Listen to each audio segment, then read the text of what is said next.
Obama প্রশাসনের সময় ইরানের সঙ্গে যুক্তরাষ্ট্রের করা চুক্তি নিয়ে বরাবরই কঠোর সমালোচনায় মুখর থাকেন রিপাবলিকান প্রেসিডেন্ট ডোনাল্ড ট্রাম্প। সেই চুক্তির কথা তুলে ইরানকে বিপুল পরিমাণ অর্থ ও পরমাণু অস্ত্র তৈরির সুযোগ করে দেওয়ার জন্য ডেমোক্র্যাট প্রেসিডেন্ট ওবামাকে এক হাত নিতে কখনোই ভুলেন না তিনি। কিন্তু তার সময়ে ইরানের হাতে বেদম মার খেয়ে চুক্তির জন্য মরিয়া হয়ে ওঠা যুদ্ধবিরতির শর্তে কি আছে তা জানলে হয়তো যে কেউই হেসে উঠবেন মনের অজান্তে।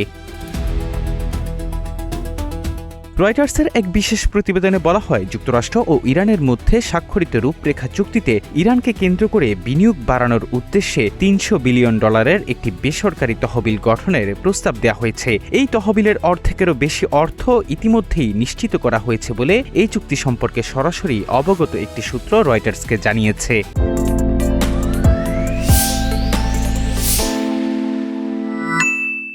জানা যায়, এই তহবিল সম্পূর্ণভাবে বেসরকারি খাতের অর্থায়নে গঠিত হবে।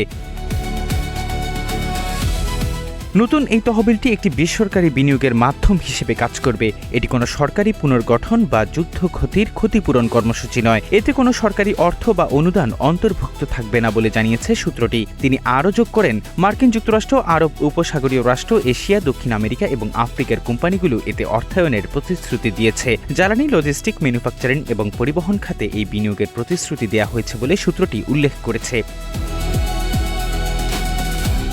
ইরানের একটি শীর্ষস্থানীয় সূত্র রয়টার্সকে জানিয়েছে, তেহরান প্রাথমিকভাবে যুদ্ধের ক্ষয়ক্ষতি বাবদ যুক্তরাষ্ট্রের কাছে $400 বিলিয়ন ক্ষতিপূরণ চেয়েছিল, কিন্তু ওয়াশিংটন তা দিতে অস্বীকৃতি জানায়। এরপরই এই তহবিল গঠনের ধারণাটি সামনে আসে, যার নাম দেওয়া হবে পুনর্গঠন ও উন্নয়ন তহবিল। এই প্রক্রিয়ায় আঞ্চলিক দেশগুলো বিভিন্ন উপায়ে অবদান রাখবে বলে ধারণা করা হচ্ছে। এর মধ্যে রয়েছে ঋণ নিশ্চিত করা, ক্রেডিট লাইন প্রতিষ্ঠা করা এবং যুদ্ধে ক্ষতিগ্রস্ত স্থাপনাগুলোর পুনর্গঠনে সরাসরি অর্থায়ন করা, যার মধ্যে মোবারকে স্টিল কমপ্লেক্স, শোধনাগার, বিমানবন্দর এবং সামগ্রিকভাবে সংঘাতের ফলে ক্ষতিগ্রস্ত অবকাঠামো অন্তর্ভুক্ত রয়েছে।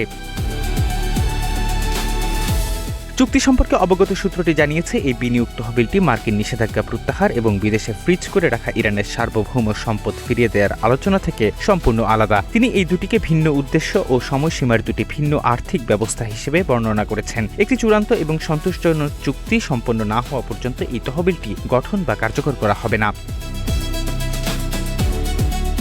এর আগে মার্কিন ভাইস প্রেসিডেন্ট জেডি ভান্স জানান, ইরান যদি ওয়াশিংটনের সঙ্গে হওয়া চুক্তি মেনে চলে, তবে তারা উপসাগরীয় দেশগুলোর সমর্থিত $300 বিলিয়ন এই পুনর্গঠন তহবিলের সুবিধা পেতে পারে। একটি সূত্র জানায়, এই রূপরেখাতে দক্ষিণ কোরিয়া, জাপান, সিঙ্গাপুর, মালয়েশিয়া এবং যুক্তরাষ্ট্রের কিছু কোম্পানি অর্থায়নের প্রতিশ্রুতি দিয়েছে।